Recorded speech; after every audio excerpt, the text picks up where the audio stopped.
kali pertama kita masuk ke materi di matematika peminatan kelas 11. Bab pertama itu persamaan trigonometri.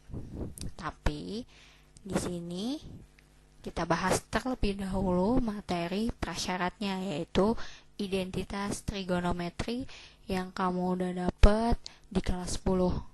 Ayo buka lagi buku kelas 10-nya, pelajari lagi tentang identitas, pahami lagi, jangan dulu dilupain, karena trigonometri masih ada di 1 semester ini. Kompetensi dasarnya untuk bab persamaan trigonometri 3.1 menjelaskan dan menentukan penyelesaian persamaan trigonometri. 4.1 memodelkan dan menyelesaikan masalah yang berkaitan dengan persamaan trigonometri. Masuk ke identitas trigonometri dulu. Ingat gak yang gimana identitas? Mantan aja susah lupa, giliran materi cepat lupa. Di identitas yang pertama, kita bahas dulu tentang sudut-sudut yang ada di berbagai kuadran. Ada 4 ya. 1, kuadran 1, kuadran 2, kuadran 3, kuadran 4. Oke, bayangin deh koordinat kartesius, karena saya di sini nggak ngadain koordinat kartesius, jadi kalian bayangin aja ya sambil lihat catatan kelas 10-nya. Kuadran 1 ini ya rumusnya. Cuma ada satu-satunya rumus di kuadran 1 yang ini. Di kuadran 1 sudutnya itu rentangnya dari berapa derajat? Ayo. Dari 0 derajat sampai 90 derajat. Dan sudut di kuadran 1 itu semuanya positif. Jadi jangan ada yang berpikiran negatif, karena semuanya positif. Kenapa positif? Karena kuadran 1 itu kan letaknya di antara sumbu X yang positif, sumbu Y yang positif juga. Jadi makanya hasilnya positif. Kuadran 2, ini rumusnya ada 2. Bisa pakai yang 90 derajat atau yang 180 derajat. Kuadran 2 itu letaknya dari berapa derajat sampai berapa? Yap, 90 derajat sampai 180 derajat. Dan di kuadran 2 yang positifnya apa? Sin ya, sin dan kebalikannya yaitu kosekan. Yang lainnya negatif, karena kuadran 2 itu letaknya ada di sumbu X yang negatif dan sumbu Y yang positif. Jadi hasilnya ada yang positif, ada yang negatif. Kuadran 3 itu letaknya di antara 180 derajat sampai 270 derajat. Yang positifnya apa di kuadran 3? Tan ya, tan dan kebalikannya yaitu kotan. Yang lainnya negatif. Ini itu yang lainnya negatif ya. Ini yang di warna putih itu semuanya yang ditandain itu yang positif ya. Sudut di kuadran 4 itu berkisar antara 270 derajat sampai 360 derajat. Positifnya apa di kuadran 4? Kosinus, ini cos ya. Yang hurufnya warna putih ini positif, kosinus dan kebalikannya.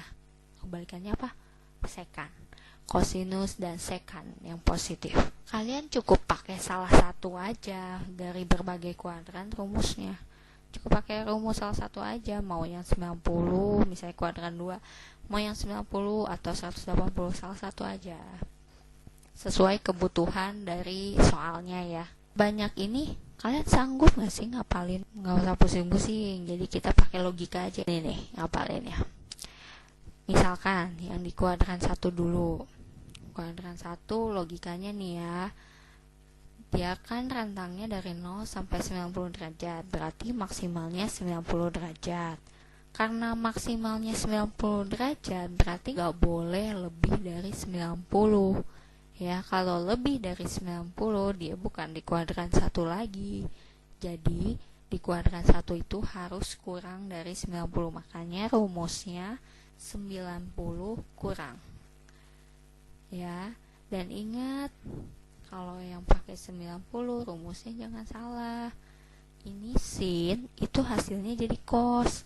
Cos itu jadi sin, tan itu jadi kotan. Jadi di switch aja ya, sin jadi cos, cos jadi sin, tan jadi kotan. Oke, gampang ya. Dan ingat di kuadran 1 semuanya bernilai positif. Kuadran 2 itu kan letaknya dari 90 sampai 180 derajat. Nah, berarti batas bawahnya itu 90 derajat. 90 derajat tambah, karena gak mungkin di bawah 90 derajat. Kalau di bawah 90 derajat berarti itu masuknya kuadran 1. Kalau di atas 90 berarti udah memasuki kuadran 2 ya. Jadi harus di atas 90 derajat. Makanya rumusnya 90 derajat tambah. Sama halnya dengan kuadran 1, sin itu jadi cos, cos jadi sin, tan jadi kotan. Yang sin ini bernilai positif. Ini sin ini hasilnya positif kan. Yang lainnya negatif. Ini negatif, ini negatif. Nah, kuadran 2 batas atasnya itu 180 derajat. Jadi, gak boleh lebih dari 180. Harus di bawah 180. Makanya rumusnya 180 kurang.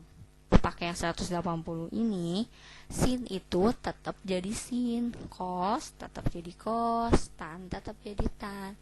Jadi lebih mudah dihafal ya.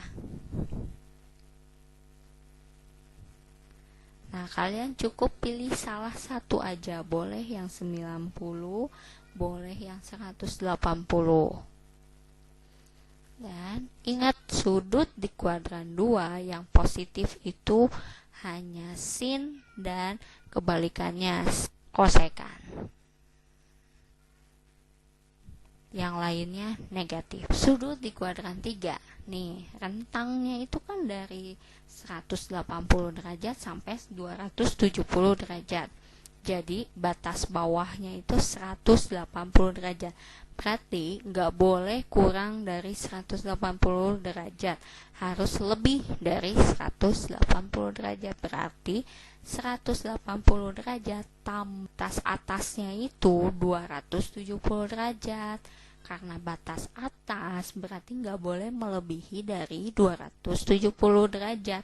Harus kurang dari 270 derajat. Jadi rumusnya 270 derajat. Sama halnya kayak yang 90 derajat, 270 itu hasilnya di switch lagi, sin jadi cos, cos jadi sin, tan jadi kotan. Kalau yang 180 ini tetap sin, tetap jadi sin, cos jadi cos, tan jadi tan. Jadi yang positifnya tan dan kotan. Oke, yang lainnya negatif. Di kuadran 4, sudutnya itu rentangnya dari 270 derajat sampai 360 derajat. Jadi batas bawahnya itu 270 derajat. Berarti nggak boleh kurang dari 270 derajat. Harus lebih dari 270 derajat. Jadi makanya rumusnya 270 tambah. Ini batas atasnya kan 360 derajat. Jadi nggak boleh melebihi 360. Harus kurang dari 360. Jadi makanya rumusnya 360 derajat dikurang. Yang positifnya di kuadran 4 itu adalah kosinus dan kebalikannya, yaitu sekan. Nah, gitu cara ngapalinnya di kuadran 1 sampai 4. Jadi jangan kaget duluan ngelihat rumus sebanyak ini gitu ya. Ternyata ngapalinnya gampang kan, menurut logika aja. Nah, rumus identitas yang lain ini ada, diantaranya ini ada, kalian baca sendiri aja ya, udah gede. Ini dia identitas yang lainnya, dan ini merupakan dasar yang harus kalian pahami. Identitas trigonometri itu untuk apa? Membuktikan identitas trigonometri yang lain. Terus yang kedua, dapat menyelesaikan persamaan trigonometri. Ya pasti ya, karena ini materi prasyaratnya, jadi pasti kalau udah memahami ini insya Allah masuk ke persamaan trigonometri juga nggak akan kaget, karena masih nyambung-nyambung ya. Contoh nih, tentukan nilai alfa pada bentuk berikut. Alfanya ini dari 0 derajat sampai 360 derajat, berarti dari kuadran 1 sampai kuadran 4. Yang A, sin alfa sama dengan sin 20 derajat. Sinnya itu ini ya, ini kan positif ya. Sin yang positif itu tadi ada di kuadran berapa aja? Syaratnya itu dari 0 sampai 360 derajat. Jadi kalau ada yang kayak gini-gini jangan diabaikan. Semua kuadran masuk dari kuadran 1 sampai 4. Sin yang positif itu ada di kuadran 1 dan 2. Nah, kuadran 1, oke, lihat ini. Ini 20 derajat. Udah di kuadran 1 kan? Ya kan? Kuadran 1-nya. Jadi ini kuadran 1-nya. Ini udah langsung alfanya berarti ini 20 derajat. Rumusnya apa di kuadran 2? Ini ya.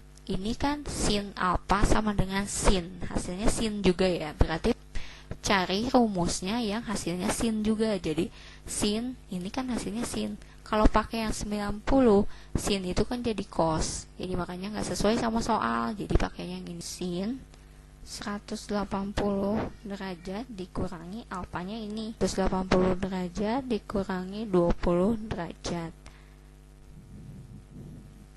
Ini sama dengan, karena alfanya ini ya, sin ini alfa ini sama dengan ini, berarti di sini juga sama hasilnya sin 160 derajat alfanya ya. Ini alfa.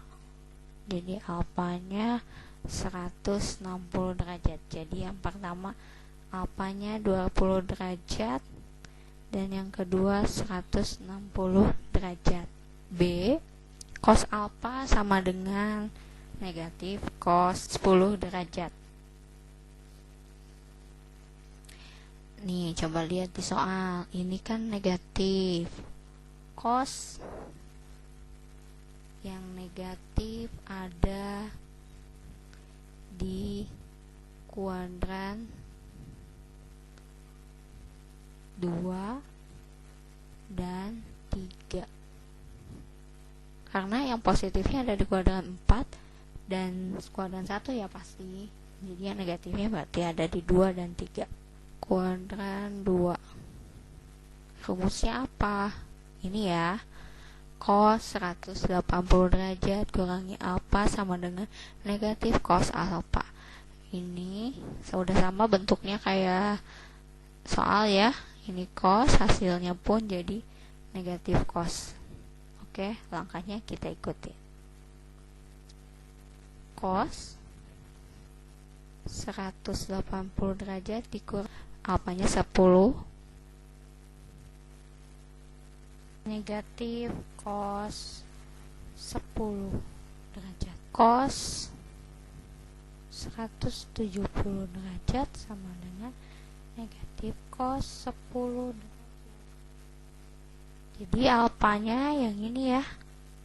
Alfa sama dengan 170 derajat. Ini ya rumus di kuadran 3. Cos 180 derajat tambah alfa sama dengan negatif cos alfa. Cos 180 derajat tambah 10 sama dengan negatif cos 10. Ini cos 109 sama dengan negatif cos 10. Jadi ini alfanya. Jadi alfanya 190 derajat. Jadi ini ya. Jadi alfanya itu 170 derajat dan 190 derajat. C. C. Tan alfa sama dengan negatif tan 45 derajat. Tan yang negatif, ini negatif kan? Ini negatif. Tan negatif ada di kuadran 2 dan 4. Nah, kuadran 2 dulu, cari rumusnya pakai 180 derajat dikurangi alfa sama dengan negatif tan alfa. Udah sama ya, ini negatifnya sama kayak ini bentuknya, ini alfanya, nanti simpan di sini. Nah, ikutin, berarti alfa ini yang ini ya, tan 180 kurangi 45 sama dengan negatif tan 45. Jadi ini tan berapa? 135 derajat sama dengan negatif tan 45. 135 derajat. Sekarang cari kuadran 4. Kuadran 4-nya pakai rumus apa? Yang ini ya. Tan 360 derajat kurangi alfa sama dengan negatif tan alfa. Tan 360 derajat kurangi alfanya ini 45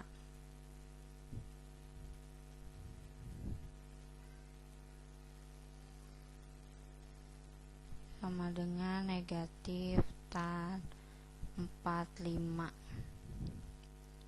Ini berarti berapa? 315 derajat sama dengan negatif tan 45. Ini alfanya ya, alfa sama dengan 315 derajat. Jadi alfanya 135 derajat atau 315 derajat. Yang senilai dengan negatif tan 45 itu ya tan 135 sama tan 315 derajat. Contoh 2, buktikan 1 per akar tan kuadrat A dikali sin A sama dengan cos A. Nah, buktikan, benar gak sih kalau 1 per akar tan kuadrat A dikali sin A itu hasilnya cos A. Namanya buktikan, dan di sini ada sama dengan, ya ini kan sama dengan ya. Kalau sama dengan itu berarti artinya kiri sama kanan itu harus sama. Nah, anggap aja kita nggak tahu nih hasilnya cos A, jadi kita kerjakan dulu yang di sebelah kiri, tapi jawabannya mengarah ke cos A gitu ya. Harus ada yang diubah, kalau nggak sin itu tan. Nah, kayaknya kalau sin diubah jadi apa lagi, kan udah dasar ya, jadi kayaknya yang ini aja, yang tan ya, yang tan kuadrat ini kita ubah. Boleh nggak sih kalau tan kuadrat itu nulisnya jadi tan A dikali tan A? Sama ya? Sama ya, tan A kali tan A ini jadi tan kuadrat A. Ini dikali sin A. Akar tan A kali tan A itu sama kayak tan A. Butuhnya cos, nggak butuh tan. Dan nggak butuh sin juga. Kira-kira yang bisa diubah yang mana sih? Sifat ini ya, tan alfa sama dengan sin alfa per cos alfa. Berarti ubah tan ini. Jadi berarti karena di sininya tan A, jadi di sininya sin A per cos A kali sin A. Jadi dibalik ya, jadi cos A per sin A kali sin A, tinggal dibagi, ini sin bagi sin, jadi sama dengan cos A, sama kayak ini. Terbukti. Contoh 3, buktikan cos kuadrat alfa dibagi 1 kurangi sin alfa sama dengan 1 tambah sin alfa. Ini kan jawabannya 1 tambah sin alfa.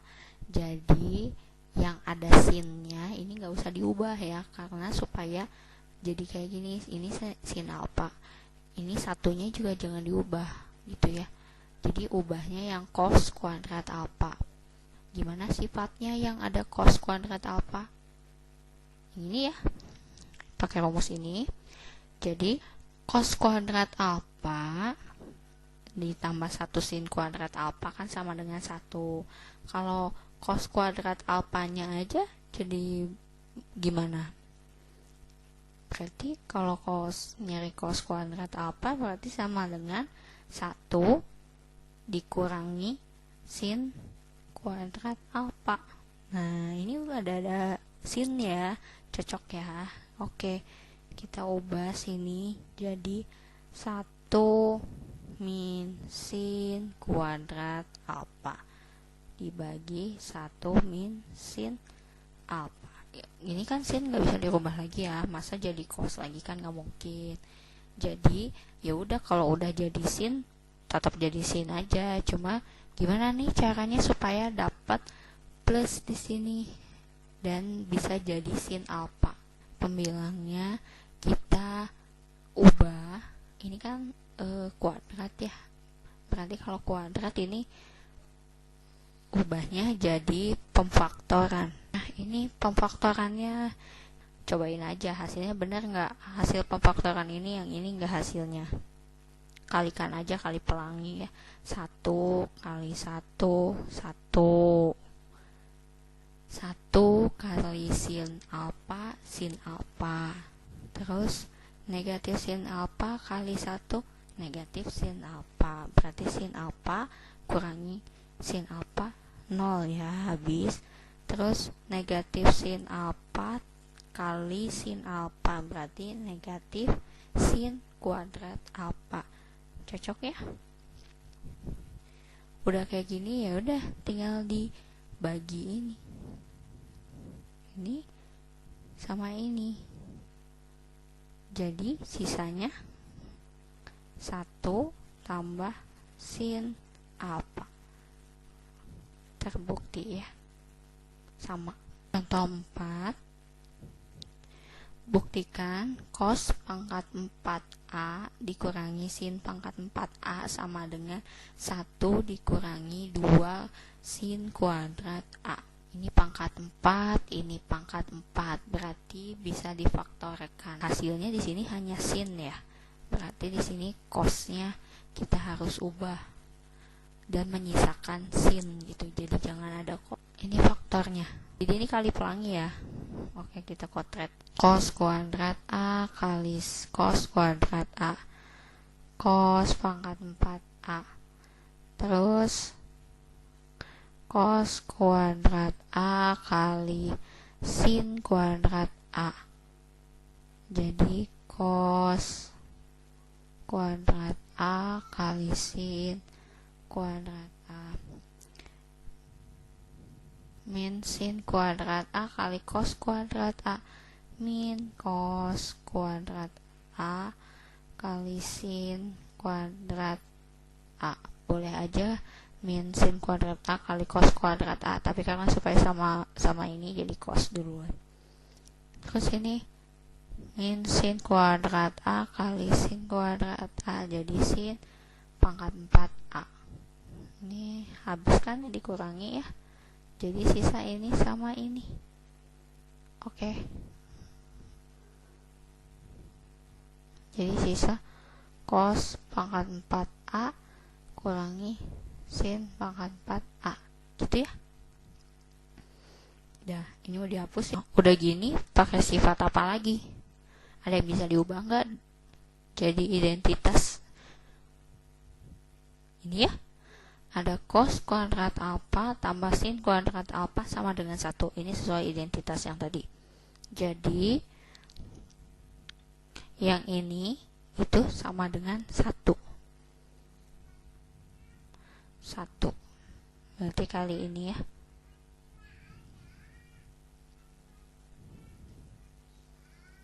Sama dengan dirinya sendiri yang ini ya. Jadi tetap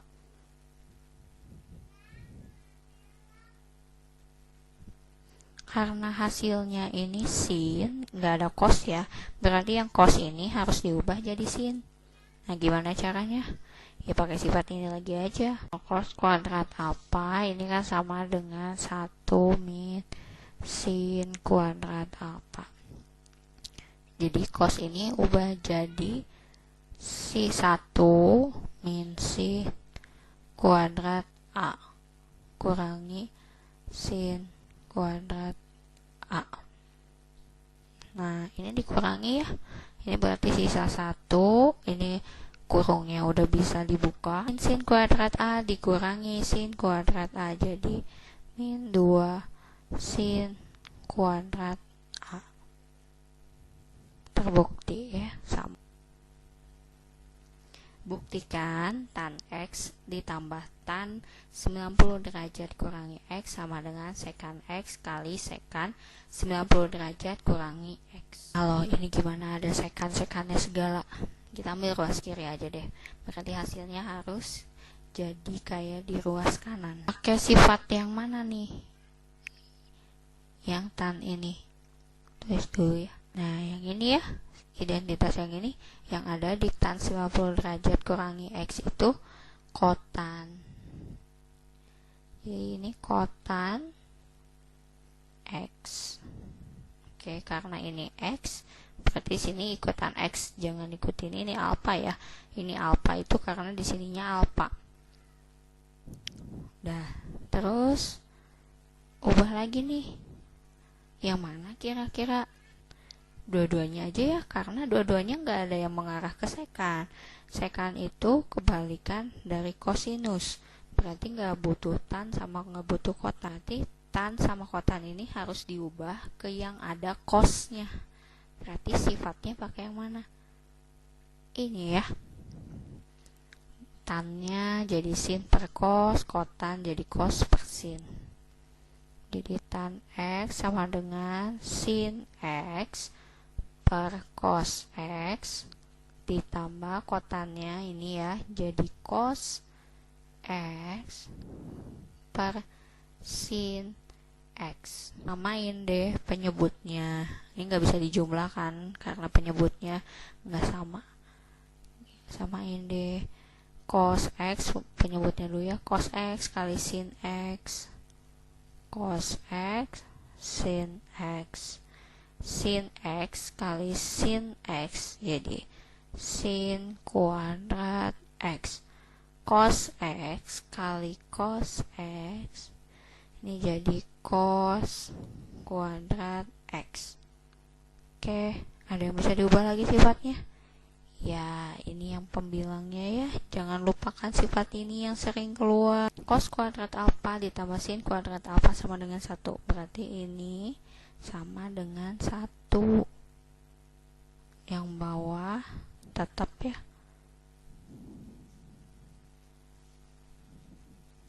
Ini sama dengan 1. Yang bawah karena nggak ada sifatnya, ya udah tetap aja gini. Kita pisahin nulisnya. Karena yang di atas dipisahin ya kalinya, jadi ini boleh nulisnya jadi 1 per cos X dikali 1 per sin X gini. Nah, sifat mana lagi nih? 1 per cos X ini kan sama dengan sekan X. Lihat lagi coba di sifat sekan X, ini lupa nggak ditulis di sini ya. 1 per sin X itu sama dengan kosekan, kan kalau cos kebalikannya sekan, kalau sin kebalikannya kosekan, berarti 1 per sin itu sama dengan kosekan X. Nah, di sini sekannya udah sama, tinggal ubah kosekan ini bisa nggak sih jadi sekan? ternyata ini di kuadran 1 ada sifatnya, yaitu yang ini. Kosekan alfa itu sama dengan sekan 90 derajat kurangi alfa.